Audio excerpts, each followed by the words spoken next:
નમસ્કાર મિત્રો, આપ સૌનું એમડી લાઈવ ન્યૂઝમાં હાર્દિક સ્વાગત છે. જય શ્રી રામ.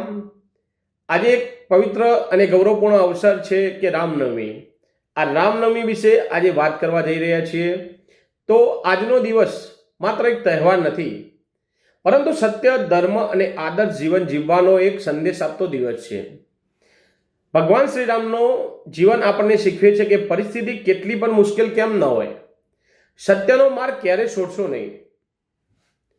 ધર્મનું પાલન હંમેશા કરવું, માતા પિતા અને સમાજ પ્રત્યે ફરજ નિભાવવી. મિત્રો, આજના સમયમાં આપણે ઘણા પડકારોનો સામનો કરવા જઈ રહ્યા છીએ અને સામનો કરીએ પણ છીએ. તણાવ, સ્પર્ધા અને અનેક મુશ્કેલીઓ. પણ ભગવાન શ્રી રામનું જીવન આપણે પ્રેરણા આપે છે કે ધીરજ રાખો, સંયમ રાખો અને હંમેશા સારા માર્ગ પર ચાલો.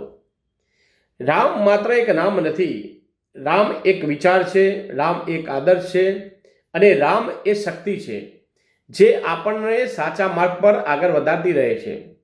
ચાલો આજે આપણે સૌ એક સંકલ્પ લઈએ કે મિત્રો, ખોટા માર્ગથી દૂર રહીશું, સત્ય અને ન્યાયનો સાથ આપીશું અને સમાજમાં પ્રેમ, શાંતિ અને એકતા ફેલાવીશું.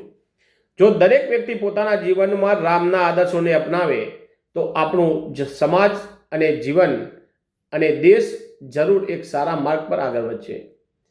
અંતમાં હું એટલું જ કહીશ કે રામને માત્ર પૂછશો નહીં, પણ રામને તમારા જીવનમાં ઉતારશો.